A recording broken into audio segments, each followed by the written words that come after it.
សួស្តីបងប្អូនទាំងអស់គ្នាថ្ងៃនេះមកជួបនាងខ្ញុំទៀតហើយជាមួយរបៀបនៃការធ្វើ pizza ចាហើយនៅក្នុងវីដេអូនេះដែរនាងខ្ញុំនឹងបង្ហាញអំពីរបៀបធ្វើងាយគឺមិនមានអ្វីពិបាកទេបងភាគច្រើនប្រហែលជាគិតថាpizza ពិបាកធ្វើអីអញ្ចឹងណាប៉ុន្តែទីពិតគឺអត់ពិបាកធ្វើទេហើយជាពិសេសយើងអាចធ្វើញ៉ាំជាមួយនឹងកូនយើងនៅផ្ទះណាពួកគាត់ចូលចិត្តធ្វើហើយចូលចិត្តញ៉ាំទៀតហើយបងមើលអូពិតជាទំនងខ្លាំងមែនតើនិយាយទៅគឺថាពេលដែលដុតគឺឈ្ងុយពេញផ្ទះតែម្ដងចាអូខេឥឡូវយើងទៅមើលគ្រឿងផ្សំរបស់យើងទាំងអស់គ្នាដែលគ្រឿងផ្សំរបស់យើងមានបន្លែដូចជានេះពេញប៉ោះបងអាចប្រើទូចក៏បានអាធំក៏បានណាជាមួយនឹងម្នាស់ហើយនឹងម្ទេសផ្លោកទុំជាមួយនឹងខ្ទឹមបារាំងចាបងអាចដាក់តាមចំណូលចិត្តទៅសម្រាប់បន្លែហើយនេះគឺយើងត្រូវការ cheeseបន្ទាប់មកទៀតសម្រាប់សាច់នេះខ្ញុំដាក់ជាបកាណាប៉ុន្តែបងចង់ដាក់របៀបជា hot dog ឬក៏ ham អីក៏បានដែរស៊ីសងទៅចំណូលចិត្តបងឬក៏សាច់មាន់សាច់ជ្រូកអីក៏បានចាហើយបន្ទាប់មកទៀតយើងត្រូវការមានម្សៅមីជាមួយនឹងស្ករបន្តិចចាហើយនេះគឺមេនំណាបងចាមេឡើងរបស់យើងហ្នឹងហើយជាមួយនឹងប្រេងឆាបន្តិចផងដែរដើម្បីលាបពីលើនំណាកុំឲ្យ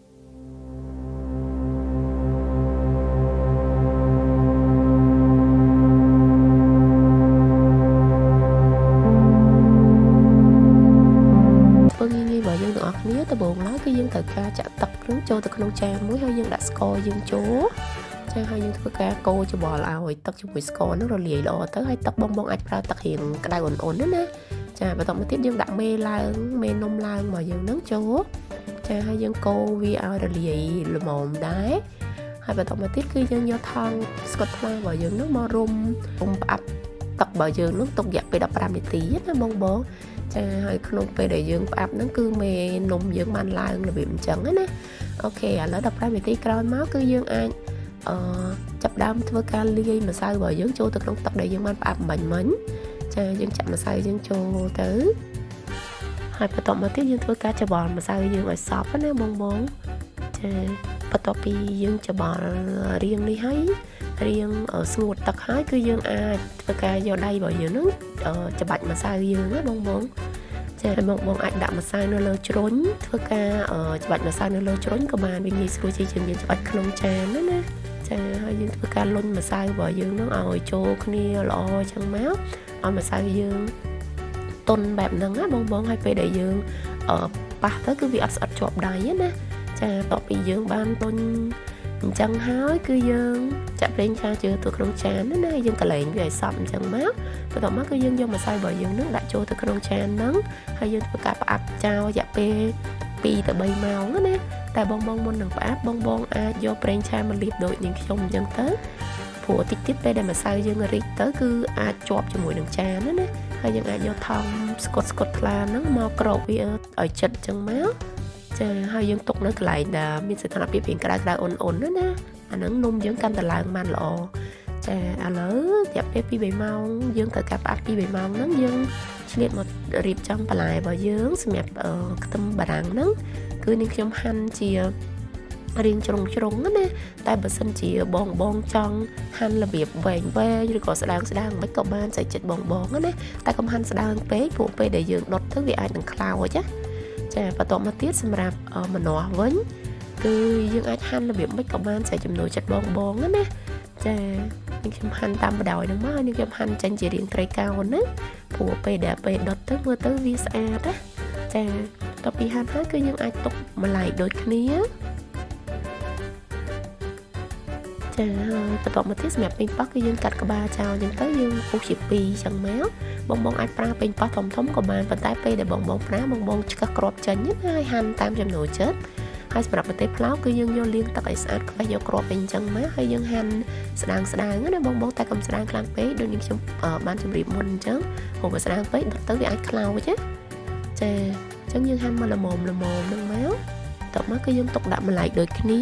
អូខេឥឡូវបន្លែរបស់យើងគឺបានរៀបចំហើយសម្រាប់4មុខហ្នឹងបន្ទាប់មកទៀតសម្រាប់បកាគឺយើងធ្វើការបកសម្បកចេញឲ្យស្អាតទៅបងអាចបកនៅកន្លែងទី3នៃបកាណាព្រោះកន្លែងហ្នឹងគឺយើងស្រួលបកដូចនេះខ្ញុំបានបង្ហាញគឺយើងបកតែប៉ុណ្្នឹងគឺយើងអាចងាយស្រួលក្នុងការធ្វើជាងយើងបកពីក្បាលមកមុនណាបន្ទាប់មកគឺយើងយកកូនក្បិតយើងឆូតតាមបដ ாய் ខ្នងរបស់បកាដើម្បីខ្វះយក គ្រឿងអត់ល្អនៅក្នុងបកាណានៅខ្មៅនោះសិតតែជាអាចបកាអីបងចាហើយយើងបន្តធ្វើបែបហ្នឹងរហូតតអស់បកាយើងមកចាឥឡូវបន្ទាប់ពី2ម៉ោងកន្លះក្រោយមកគឺម្សៅនេះខ្ញុំបានឡើងប៉ុណ្ណឹងចាសម្រាប់ម្សៅយើងធ្វើមិនឲ្យបានឡើងឲ្យបាន2ដងនៃម្សៅដើមរបស់យើងណាបងហ្នឹងបាននំយើងស្វិតល្អហើយពេលដែលដុតទៅគឺវាធ្វើឲ្យនំយើងស្រួយល្អទៀតអូខេនេះគឺនាងខ្ញុំយកដៃចុចហ្នឹងគឺសិតតែខ្យល់នៅក្នុងហ្នឹងណាឥឡូវយើងធ្វើការច្របាច់ម្សៅយើងហ្នឹងឲ្យអស់ខ្យល់ណាបងចាយើងធ្វើការច្បាច់អញ្ចឹងមកបងអាចយកមកដាក់លើជ្រុញដូចពីមុនដែលនេះខ្ញុំបានបង្ហាញយើងអាចដាក់ម្សៅអញ្ចឹងមកកុំឲ្យដើម្បីកុំឲ្យស្អិតជាប់ជ្រុញណាពេលដែលយើងលុញម្សៅទៅចាយើងធ្វើការច្បាច់ម្សៅយើងឲ្យអស់ខ្យល់យើងច្បាច់មកជាខ្ទង់10នាទីអីដែរណាបងចាច្បាច់តតែម្សៅយើងចាញ់ខ្យល់អស់អញ្ចឹងទៅអូខេហើយបន្ទាប់ពីច្បាច់ហើយដោយសារតែម្សៅនាងខ្ញុំនេះបាននេះធ្វើទៅរៀងច្រើនណាអញ្ចឹងនាងខ្ញុំកាត់ម្សៅនឹងជា2ព្រោះដើម្បីទុកប្រើលើក្រោយទៀតដោយសារតែម្សៅនឹងពេលដែលយើងធ្វើហើយគឺយើងអាចទុកក្នុងទូទឹកកកបាន2-3ថ្ងៃអីដែរណា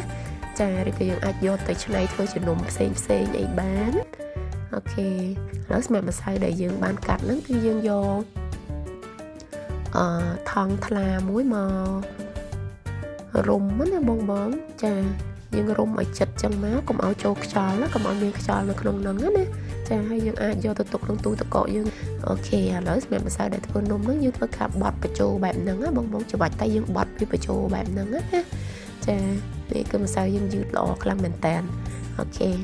ហើយបន្ទាប់ពីយើងបានច្បាច់ហើយយើងមូលលុញម្សៅយើងឲ្យចេញជារាងមូលណាហើយពេលដែលបង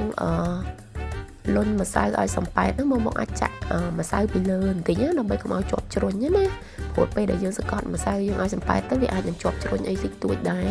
ចឹងកុំឲ្យប្រមាថយើងដាក់ម្សៅរោយពីលើបែបហ្នឹងណាហើយយើងធ្វើការលុញម្សៅយើងឲ្យសំប៉ែតចាយើងធ្វើការលុញចឹងមកដើម្បីឲ្យម្សៅយើងពេលដែលដុតទៅស្ដើងហើយស្រួយល្អណាបងចង់បានកម្រាស់ស្ដើងក្រាស់អីមិនបងលុញតាមចំណូលចិត្តចឹងទៅចាគឺថាម្សៅយើងមានសភាពយឺតល្អមែនតើបន្តមកទៀតគឺយើងចាក់ប្រេងឆាចូលទៅក្នុងថាសដែលយើងត្រូវដុតណាបងចាហើយយើងធ្វើការយកជក់របស់យើងនោះមកលាបឲ្យសព្វចាបន្ទាប់ពីយើងបានលាបហើយគឺយើងអាចយកម្សៅដែលយើងបានលុញមិញហ្នឹងចាគឺទន់ល្អមែនតើយើងយកមកដាក់នៅក្នុងថាសរបស់យើងនឹងមកហើយបងធ្វើការទាញជាយម្សៅហ្នឹង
រួចរាល់ជាស្រេច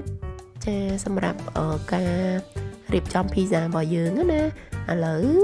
នេះមើលទៅគឺអូយទំនងមែនតើបងពណ៌គួរឆ្ងាញ់ចាមុននឹងយើងយកទៅដុតហ្នឹងយើងត្រូវការកម្ដៅឡយើងរយៈពេលប្រហែល10នាទីអីចោលណាបងឲ្យក្ដៅបែបនេះទៅចាំយើងដាក់ភីហ្សាយើងចូលទៅដុតប្រើកម្ដៅ220អង្សាសេ ជាមួយរយៈពេល20ទៅ25នាទីណា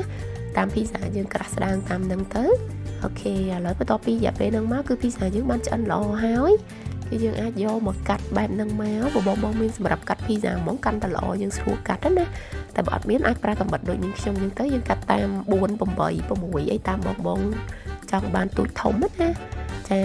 នេះណាគឺតារួចរាល់ជាស្រេចសម្រាប់ការធ្វើភីហ្សាយើងគឺមើលទៅគឺស្រក់ទឹកមាត់តែម្ដងបង